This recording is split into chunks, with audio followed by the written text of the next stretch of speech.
It's been more than 2 years now since Maya Millete, a young mother of 3 from Chula Vista, California, disappeared.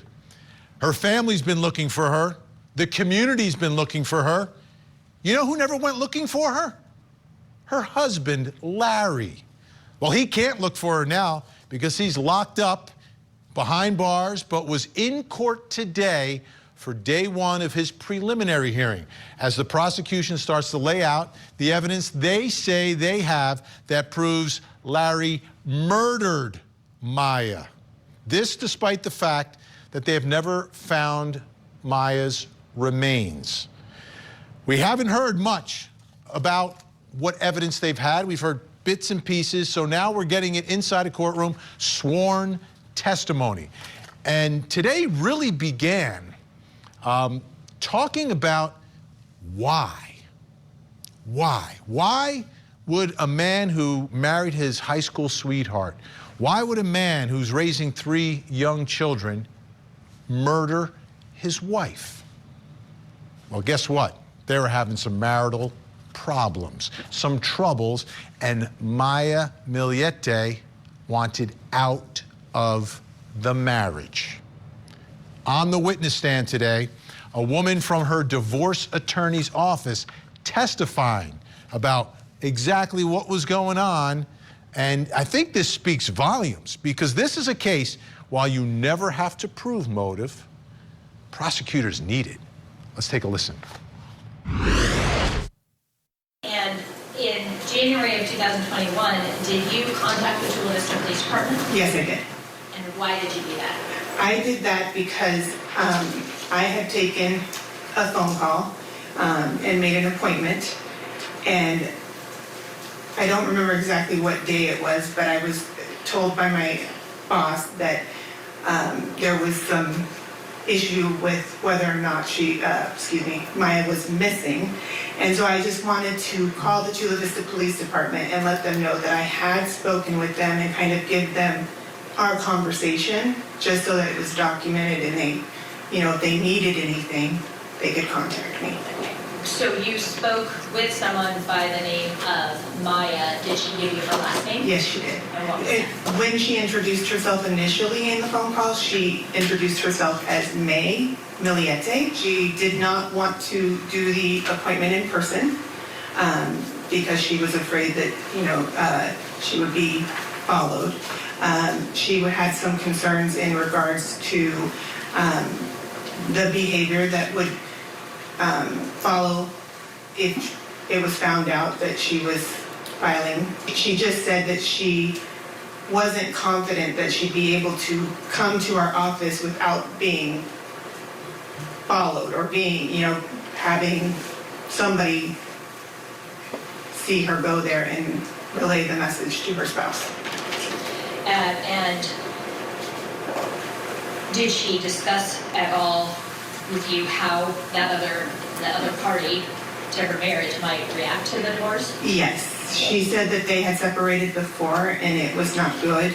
I didn't make the appointment for her because she was adamant that she wanted to have a birthday party for her daughter, and she did not want anything to put a hamper on celebrating her daughter's birthday. She didn't want any, lack of a better word, she didn't want any drama, she didn't want any, tension. So she was nervous or scared about being found out, so she did not want to do anything before that party. You felt there was some issue with regard to safety? Yes. She never specifically said that he was following her or anything. She just said she did not feel comfortable coming to our office because she was afraid that Mr. Millete would find out about it. She was afraid, absolutely afraid, because she knew the man she was married to. Now, a lot of significant things in this testimony, talking about that party for her child, the birthday party. The whole family was going to be part of this. And Larry's story, because we have the story, he spoke to one of our affiliates before he got arrested, and he talked about how he thinks that she just left, that she went out hiking or ran away. and then didn't call, didn't tell anybody, wasn't there for the celebration of her daughter's birthday, which she planned. None of it makes any sense. None of it makes any sense. It's significant. But also, the being afraid of this man. Don't want him to find out because we know what's going to happen when he finds out that she's going to see a divorce attorney. And guess what? Now prosecutors say that's exactly what happened. That's exactly what happened. He knew there was trouble. He took care of the trouble. If I can't have her, nobody can have her. How many times have we seen this play out? How many times have we heard this here on Court TV? Let me bring in our think tank tonight. Join us live in studio, criminal defense investigator Charles Middlestat, the best of the best, criminal defense attorney, law professor at Emory University, and Georgia Innocence Project board member Molly Palmer, and criminal defense attorney, and I got to put this in, he's a former prosecutor. He's not a prosecutor anymore. Noah Pines is with us. Great to see everyone. Hey, Vinny.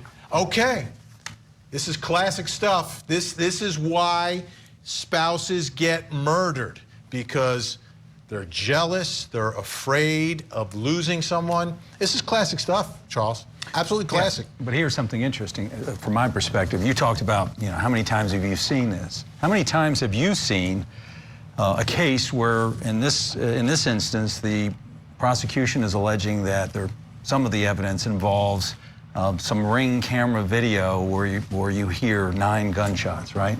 How many cases have you ever seen where a murder is perpetrated using a handgun in a home, and there's nothing that resembles a crime scene left behind? How can you clean that up, right? I haven't heard, I'm unaware of any evidence, anything in this case presently that involves anything that resembles a crime scene, any sort of physical evidence, any sort of biological evidence left behind, any weapon found. We don't even have Maya. So, to me, that's one of the things that speaks the loudest to me, is the fact that this is part of their evidence, yet there's nothing compelling that would go along with that. In fact, it really sort of refutes that. It really works in his favor. Everything else is just circumstantial in nature. It's like they turn everything upside down. You guys are turning everything upside down already. Here we are. Where's Maya? Where's Maya? Was she just left her family? Smothered. She left her little kids? Where did she walk? Did she disappear? Did she have a genie bottle? Like, where did she go? I mean, that's what we're going to see the defense kind of put forth at this preliminary hearing. Now, in this hearing, the court only has to find that the government has proven the case. Basically, they have probable cause that these charges were committed, so it's not like a trial. But, I mean, without a body, without forensic evidence like blood, like DNA, I mean, do we get to probable cause? I don't know. Yes, the defense's theory... You think there's a chance this doesn't even go to trial? No, I mean, I think generally the judge is going to find probable cause, but when we truly think about the quantum of evidence that they have versus what they don't have, it's a lot of circumstantial evidence. Now, he's also having this hearing on the unlawful possession of a firearm for some sawed-off shotguns, so we are going to hear testimony about his arsenal of weapons. I think that's an easier one for the state to move forward with. But, I mean, this is nothing but circumstantial at this point. No body, no forensics. It's not a slam dunk. The fact that there's no body is huge. Vinny, you don't need evidence when you have you're like, oh, we've heard this story so many times. Right, because these prosecutors tell the same story. Jealous. It's because the killers husband. kill the same way. No, it's not my fault. Oh, jealous husband, or missing wife. Let's play confirmation bias. He tried to hire a spellcaster to to break her legs, By the way, so she couldn't leave him. The woman from the divorce attorney's office didn't say that she said she was afraid. She specifically didn't say that. She said she didn't want her husband to find out. You can ask any divorce lawyer in any town, how many people come to you and the one spouse says, I don't want anyone to know that I've been here. It could be because of embarrassment. Could be because of financial. It could be lots of things. But I promise you that is said 90% of the time. No. By the way, my husband knows I'm here and I'm going to get a divorce. But you're leaving out a Everything's fact. perfect. She says she doesn't want him to know that she's there, and then she disappears. Like, you're leaving out the biggest part of the circumstance. She goes there, she's afraid of him finding out, then she disappears. Don't leave that part out. So there's... Maybe she's raising the money for the lawyer. She'll be back. She's not coming back. Now, you want more evidence? Let's just blame Can I him. take you inside the house? Can I take Sure. you inside the house? Okay. Take a look. This is the bedroom door. We have a picture of the bedroom door, and we have, do we have testimony? We have some testimony about this bedroom door. Take a look at that.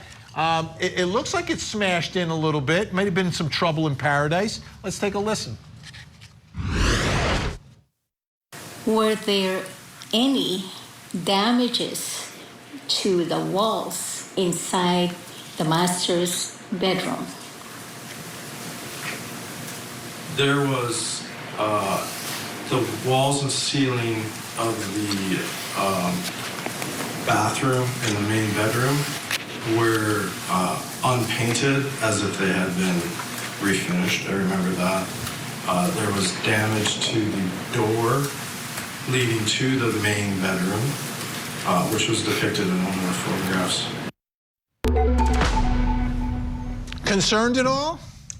I'm not particularly concerned that there was some small amount of damage that was seemingly painted over. If that's what they have, if that's the best that they have. That's not the best. We're just starting. It's like 3 weeks of testimony here. Yeah. They I mean, didn't even again- say it was new, though. I mean, I've been in some, when I was a former prosecutor, Vinny, Okay. and as a criminal defense attorney, I've been in some really disgusting houses. And you're probably not shocked in how some people live. I'm sure you guys have been there too, where you don't know how people live normally. Is somebody saying, hey, this was a pristine house and now something's damaged? Or is that just how it was found? I mean, again, if a murder was committed in that home and presumably involving a firearm, right? There's 9 shots. It must have some significance to the case. At least the state is taking that. That's their theory, right? The fact that you have a crime scene tech or investigator on the stand and that they're talking about, some damage to a door, and they're not talking about any sort of biological evidence, any DNA they found, any blood spatter, anything like that, I think is very, very compelling for the defense.